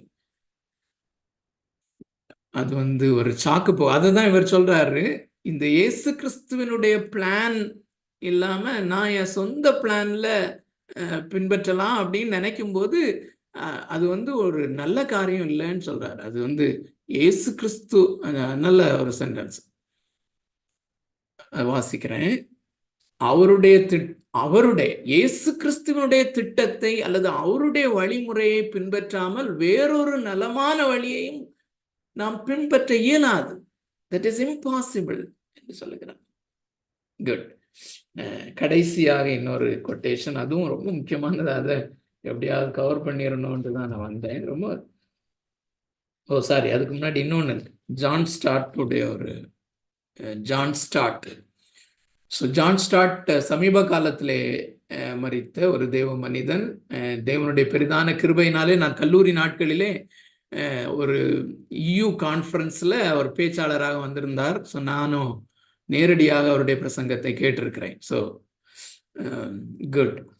ஸோ என்ன சொல்லுகிறார், we cannot come to Christ to be justified until we have first been to Moses to be condemned.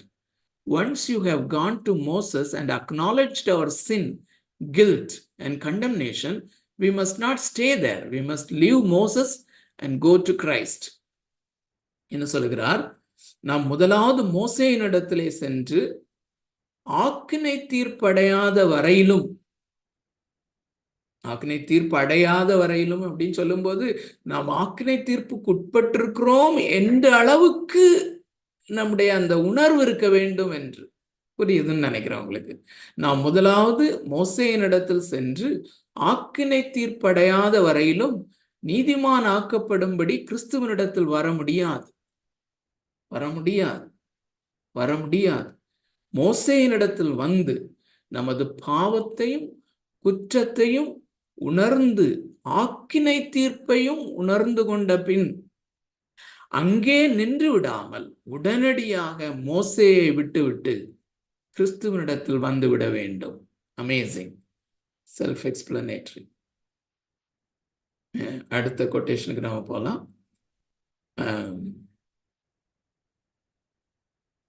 ஒரு அன்னோன் ரைட்டர், ஒரு பெயர் தெரியாத ஒரு எழுத்தாளர் விதமாக எழுதுகிறார், if I hate my way I would declare a moratorium on the public preaching of the plan of salvation in America. Then I will call on everyone who has the use of the airwaves and the pulpits to preach the holiness of God, the righteousness of God, and the law of God, until the sinners would cry out, "What must I do to be saved?" Then I could take them off to a corner and whisper the gospel to them. Such a drastic action is needed because we do have gospel-hardened sinners Don't ever use John 3:16. Why? Because you tell a sinner how to be saved before that he realized the need to be saved, and you have gospel hardened him. Complicated மாதிரி இருக்கலாம், தமிழுக்கு வருவோம். தெளிவாக நான் இது மிக முக்கியமான ஒரு கொட்டேஷனாக நான் கருதுகிறேன். அருமையான தேவனுடைய பிள்ளைகளை கவனமாக கேளுங்கள், அதோடு பாருங்கள். அதில் இந்த தேவனுடைய மனிதன் சொல்லுகிறார், எனது வழிமுறையை நீங்கள் கேட்பீர்கள் என்றால், அமெரிக்கா, இப்போ அமெரிக்காவுடைய கான்டெக்ட் தான் இப்போ இங்கேயும் இருக்குது. உங்களுக்கு தெரியும், அமெரிக்காவில் பொதுவாக பிரசங்கிக்கப்படும் இந்த ரட்சிப்பின் சுவிசேஷத்தை முற்றிலும் முடிவுக்கு கொண்டு வர வேண்டும் என்று நான் அறிவிப்பேன். அதாவது எதை மீன் பண்றாருன்னா, இயேசு கிறிஸ்துவின் அன்பை துவக்கமாக கொண்டு பிரசங்கிக்கப்படுகிற அந்த ரட்சிப்பின் சுவிசேஷத்தை, அப்படிப்பட்ட பிரசங்கங்களை முற்றிலுமாக ஒரு முடிவுக்கு கொண்டு வர வேண்டும் என்று அறிவிப்பேன். திரும்பியும் பாருங்க அந்த சென்டென்ஸை. எனது வழிமுறையை கேட்பீர்களே ஆனால் அமெரிக்காவில் பொதுவாக பிரசங்கிக்கப்படும் ரட்சிப்பின் சுவிசேஷத்தை முற்றிலும் முடிவுக்கு கொண்டு வர வேண்டும் என்று அறிவிப்பேன். அதன் பின்பு ரேடியோவில் அல்லது பிரசங்க பீடங்களில் பிரசங்கிக்கும் எல்லா பிரசங்கிகளும் தேவனுடைய பரிசுத்தத்தையும் நீதியையும் அவருடைய நியாயப்பிரமாணத்தையும் பிரசங்கிக்க அழைப்பு விடுப்பேன். அவர்கள் அந்த அப்ரோச்சை நிறுத்திட்டு முதலாவது இல்லை, எல்லா பிரசங்கிகளும் தேவனுடைய பரிசுத்தம், தேவனுடைய நீதி, அவருடைய நியாயப்பிரமாணம் இவைகளை பிரசங்கிக்க நான் அழைப்பு விடுப்பேன். நல்ல கவனிங்க. அப்புறம், நாங்கள் ரட்சிக்கப்பட என்ன செய்ய வேண்டும் என்று பாவிகள் கதறும் வரை அவ்வாறு பிரசங்கிக்க சொல்லுவேன்.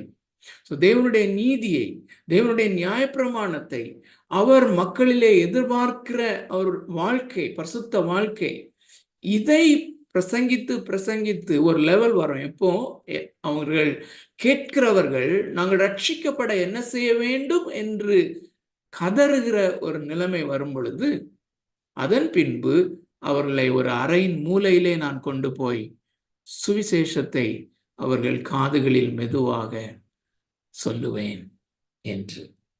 அடுத்த பேஜ் ரொம்ப முக்கியமானது.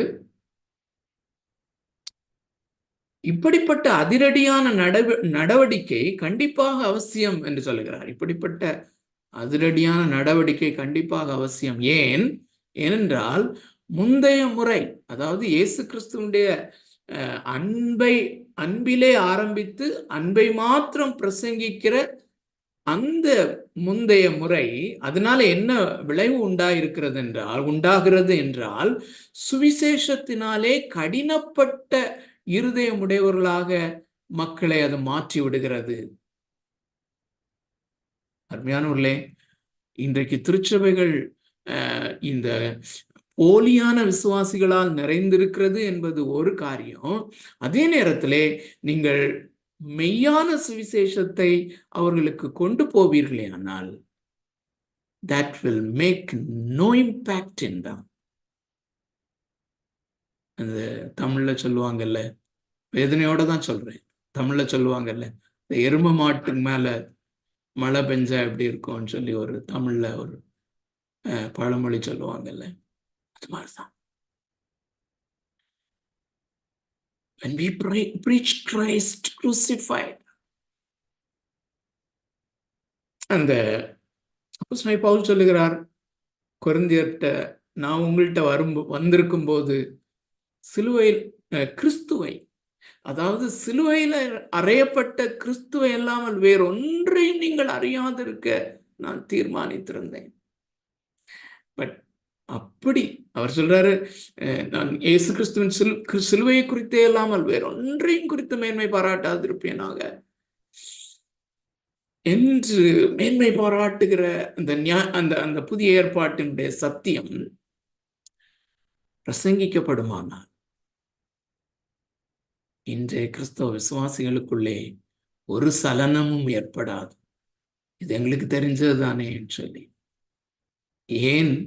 ஏனையா இந்த நிலைமை வந்துருச்சுன்னா, சுவிசேஷமே அவருடைய இருதயத்தை கடினப்படுத்தி விட்டது. they are hardened. சிலுவையை குறித்து பேசும்போதெல்லாம் உள்ளம் உருக வேண்டிய நிலையில் இருக்க வேண்டிய ஒரு விசுவாசி இருதயம் கடினப்பட்டவனா. அவர் என்ன சொல்கிறார் தொடர்ந்து? யோவான் 3:16 பயன்படுத்தவே வேண்டாம். ஏனென்றால் ஒரு பாவி தான் ரட்சிப்படைய வேண்டும் என்கிற தேவையை உணராத அந்த நிலைமையில, தான் ரட்சிப்படைய வேண்டும் என்கிற தேவையை உணராத நிலையில் அவன் எப்படி ரட்சிக்கப்பட வேண்டும் என்ற முறையை கேள்விப்படுவதுதான் மூலமாக அவன் சுவிசேஷத்தினாலேயே சுவிசேஷத்திற்கென்று கடினப்பட்டவனாக மாறுகிறான். வேற ஒன்றும் இல்லை. திரும்ப திரும்ப திரும்ப திரும்ப இந்த அன்பு என்கிற ஆங்கிள் மாத்திரம் இயேசு கிறிஸ்துவை சொல்ல சொல்ல சொல்ல அவனுடைய இருதயம் கடினப்பட்டு கொண்டே போகிறது என்று சொல்லுகிறார். அதுக்கு பிறகு தேவனுடைய நீதியையோ நியாயப்பிரமாணத்தையோ ஆக்கினை தீர்ப்பையோ பேசும்போது அது அவர்களுக்கு எட்டியாய் கசக்கிறது. ஆனா சங்கீதம் 119 படிக்கும்போது இந்த நியாயப்பிரமாணத்தையே நேசித்த ஒரு தேவ மனிதனைத்தான் அங்கே பார்க்கிறோம். எனக்கு ரொம்ப ஆச்சரியமா இருக்கும். How a man is able to love the law of God. தேவனுடைய நீதியை நேசித்த ஒரு மனிதன். ஏனென்றால் கிருபையின் மேன்மை அறிந்தவன். ஓகே, திங்க் ஓற்று தம்பி இளங்கோ. மே த லார்ட் bless us. இந்த வசனங்கள் கொட்டேஷன்ஸ் மூலமா கர்த்தர் நம்மை தொடர்ந்து வழிநடத்துவாராக.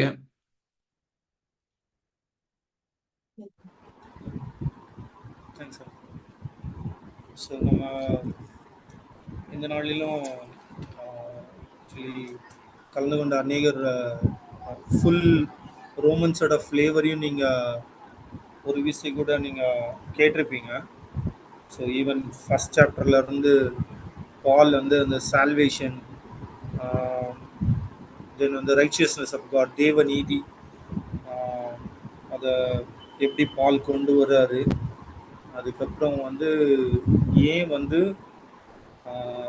லைக் இந்த 7வது அதிகாரத்தோட இன்ட்ரடக்ஷனை பார்க்கும்பொழுது அங்கிள் சொன்ன மாதிரி இல்லை, இந்த கோட்டை சொன்ன பரிசுத்தவான்கள் எல்லாருமே அவங்க சொன்ன மாதிரி இன்றைய திருச்சபையில் பிரச்சனை என்ன அப்படின்னா வந்து சுவிசேஷம் சொல்கிறதுக்கு முன்னாடி, அதாவது அந்த சுவிசேஷத்தில் அவனை பாவின்னு கன்விக்ட் பண்ண வைக்கிறதுக்கு முன்னாடி லைக் வந்து நீங்கள் ஏன் அவனை பாவின்னு சொல்கிறீங்க அப்படின்ட்டு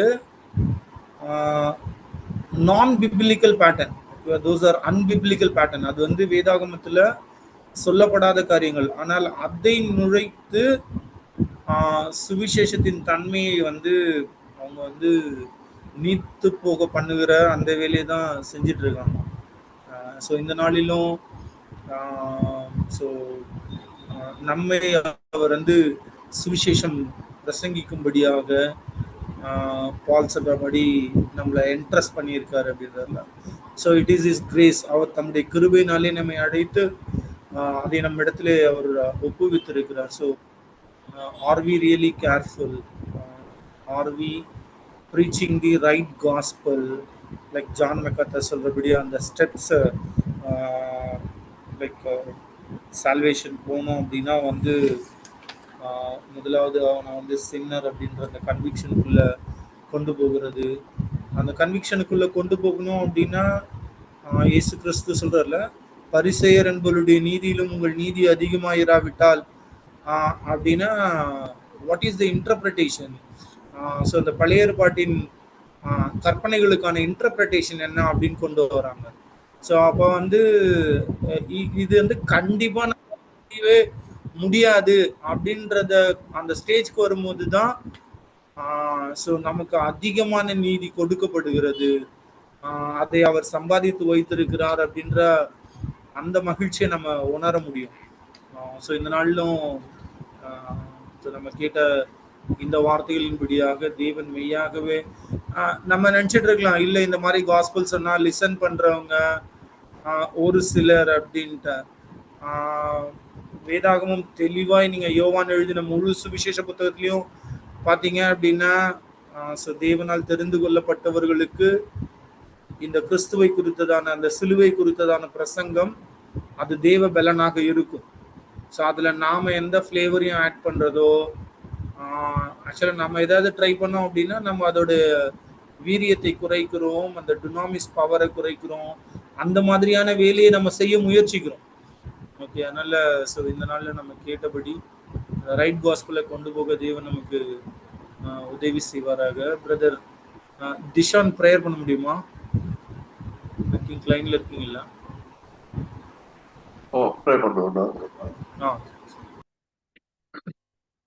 கர்த்தாவே, உம்மை நாங்கள் ஸ்தோத்திரிக்கிறோம், துதிக்கிறோம், நன்றி செலுத்துகிறோம். தகப்பனே, நீர் தாமே இந்த நாளிலே ஆண்டவரது படிப்பினை எங்கள் கொடுத்த கிருபைக்காக உமக்கு நன்றி. தொடர்ந்து ரோமர் புத்தகத்திலே ஒவ்வொரு அதிகாரங்கள் ஒவ்வொரு வசனங்களோடாக ஆண்டவர் நாங்கள் சென்று அதை ஆழமாக கற்றுக்கொள்ள தகப்பனே, நாங்கள் நியாய பிரமாணத்தினூடாக எப்படி நாங்கள் உண்மை கண்டோம், அதன் பின்பதாக இயேசு கிறிஸ்துவினூடாக எப்படி நாங்கள் ரட்சிப்பை கண்டு கொண்டோம், எப்படி நாங்கள் அதன் கூட நாங்கள் வாழ வேண்டும் என்பதன் முக்கியத்துவத்தை நீர் தாமங்கள் கற்றுத் தருகிறபடினால் உண்மை நாங்கள் ஸ்தோத்தரிக்கிறோம். தகப்பனே, நாங்கள் எங்கிருந்தாலும் இந்த சூழ்நிலையில் இருந்தாலும் தகப்பனே, உங்களுடைய ஆண்டோர ஞானத்தின் வெளிப்பாடை நீர் தாமங்களுக்கு தந்து அந்த ஞானத்தை நீர் தாமே தந்து ஆண்டோர் நீர் தாமே மக்களை பலப்படுத்தி அவர் மூலமாய் கொடுக்கிற அந்த படிப்பினைக்காக உங்களுக்கு நன்றி செலுத்துகிறோம். தகப்பனே, தொடர்ந்து நாங்கள் இதில் ஆண்டவரை பலப்பட எங்களுக்கு நீர் உதவி செய்வீராக. தொடர்ந்து ஆண்டவரை இந்த காரியங்கள் ஆழமாக கற்றுக்கொள்ள இதில் ஆண்டவரை நாங்கள் ஞானவான்களாக வாழ தகப்பனை ஞானவான்களாக மாற நீர் தாவங்களுக்கு உதவி செய்ய தகப்பனே. சப்பா, உண்மை தவிர ஆண்டவர் வேற ஒன்றையும் ஆண்டவர் அறியாதிருக்க ஆண்டவர் நீர் தாம எங்களுக்கு உதவி செய்ய தகப்பன. எல்லா சத்தியத்திலையும் நாங்கள் உண்மை அறிந்து கொள்ள எங்களுக்கு நீர் உதவி செய்வீராக.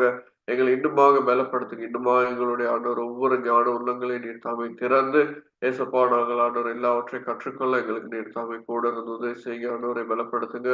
இதுல கலந்து கொள்ளுகிற ஒவ்வொருவரை நீர் பலப்படுத்துங்க தகப்பன. இன்னும் அதிகமாக ஆண்டவர் வாஞ்சியோடு இந்த வார்த்தைகளை கற்றுக்கொள்ள அவர்களை நீர் பலப்படுத்துவீராக. உடைய கிருபையினாலும் சத்தியத்தினாலும் ஆவியினாலும் எங்களை கூட இருந்து பலப்படுத்தி வழிநடத்துங்க. இயேசுவே நாமத்தினால் ஜெபிக்கிறோம் நல்ல பிதாவே, ஆமென்.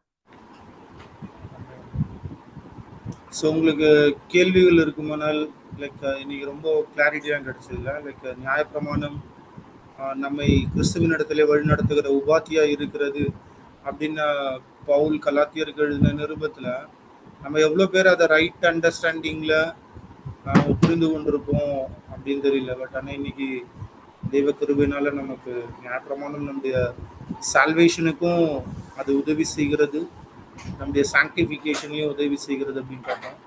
ஸோ உங்களுக்கு கேள்விகள் இருக்குமானால் கண்டிப்பாக நீங்கள் அதிகமாக கேள்வி இருக்கும். ஸோ அதனால் நீங்கள் அன்மியூட் பண்ணி உங்களுடைய கேள்விகளை கேட்கலாம்.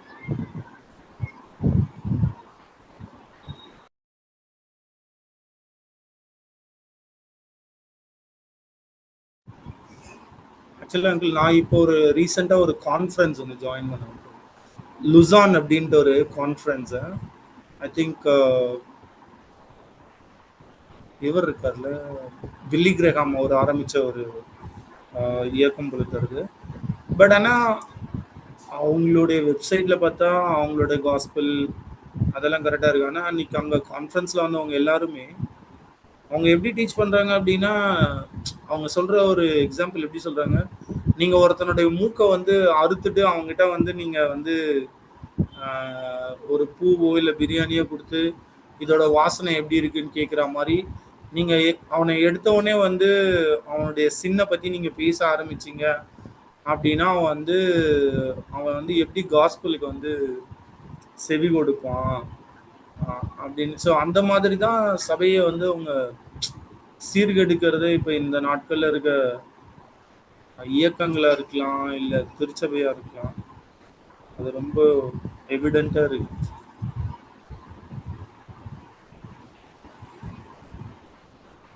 ஹலோ,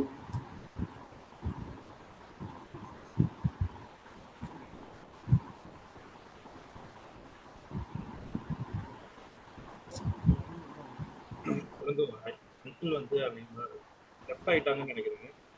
சாரி அங்கிள் லெஃப்ட் ஆயிட்டாங்கன்னு நினைக்கிறேன். ஆமா ஆமா, அதான் அவங்க நைட்டு டிராவல் பண்றாங்க, அதனால ஐ திங்க் அவங்க லெஃப்ட் ஆயிட்டாங்க.